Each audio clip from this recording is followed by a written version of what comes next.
嗱，今日咧就去 Peter 嗰度咧就攞咗我隻錶啦，就 Sky Jeweler 嘅唔係 C Jeweler 嘅4000啊，咁我話11660。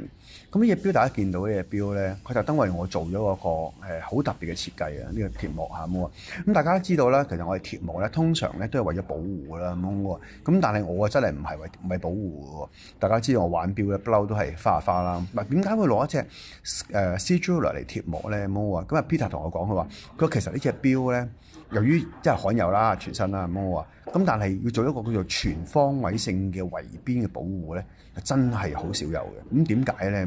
俾大家睇下。嗱，大家知道咧喺隔帶上邊咧，每一格帶咧中間呢個屈入位嘅話咧，咁都係有機會磨花噶嘛。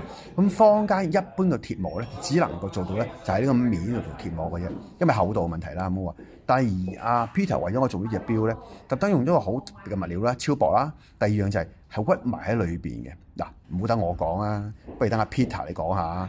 Peter，你嚟，嗱，你講解我呢隻錶嘅鐵膜。大家好啊，咁呢個咧就係我同阿 Parky 獨家設計嘅包圍式啦。何謂包圍式咧？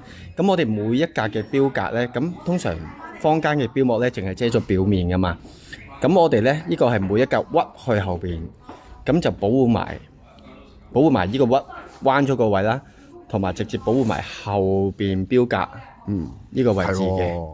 但係坊間咧，咁樣做法嘅話咧，每一隻錶帶都要屈入去人手做啦。咁我話好複雜好多喎。但係其實我哋包圍式都好啦，咁我哋普遍都係收貴幾百蚊嘅。係啊，真係都唔會話特別收貴好多錢嘅啫。咁大家記一樣嘢啦，嗱，大家如果見過 Peter 年錶咧，大家都讚啦，我話。咁但係我見過年錶嗰時，我成日都話咧，會唔會老花咁年化咁喎？嗱，以我睇呢隻錶為例啦，我話呢隻錶咧，成條錶帶大家望一望，成個質感咧，令到隻錶咧有啲似 Titanium 咁嘅感覺啦，個磨砂感啦。而最特別嘅地方就係打喺個後邊睇啦，每一格帶咧。佢連錶膜咧，佢唔係淨係連埋喺個表面咁簡單嘅，係成格都包圍，所以佢全方位啦。咁你見到當然啲板帶能夠做到個效果更好啦。嗱，側邊就唔使講啦，扣啦呢啲做晒啦，錶底啦，嗱咁甚至乎係裏邊嘅錶耳啦，都貼咗膜啦。咁當然你話貼膜需唔需要咁做咧？咁我覺得我係唔需要嘅。但係隻錶貼完膜之後嘅話咧，除咗磨砂感之外咧，令隻錶嘅立體感咧，就好靚仔啊！因為同埋呢類錶咧，通常咧，如果能夠譬如話有時候我哋見到呢啲錶係可能係有拋光啊、磨砂啊咁樣啊嘛，咁Peter 佢哋會特登會做一隻錶俾你咧，就係拋光磨砂咧間住落嘅。咁但係以一隻咁普通嘅潛水錶，大家知道我都成日都話啦 Submariner 又好，或者呢類嘅潛水錶都好啦。咁我不嬲覺得就唔特別嘅，即係我又唔係好中意戴呢隻錶嘅。咁但係由於呢隻4000咧係好罕有啦，咁我係一隻即係講緊當年嘅短命種出咗年幾嘅錶啦，咁而嘅歷史就係1967年第一隻嘅 C Jeweler 咧，到而家正正就係我嘅出世年份啦，咁所以我特登中意呢隻錶啦。咁但係當佢加工完之後咧，就我會戴啦，因為大家望埋佢咧，呢個啞光嘅質感咧，包埋呢個所謂全包圍嘅全包圍嘅鐵膜啦，喺現今市場上邊咧，我淨係見到阿 Parky 同阿 Peter 咧呢一間公司能夠做到呢個效果啫。咁大家記住喎。呢個效果並唔係因為佢加完之後嘅話咧，我收貴你好多錢喎。咁做埋呢個動作嘅話咧，其實都係多幾嚿水嘅啫，多2-3嚿水咯。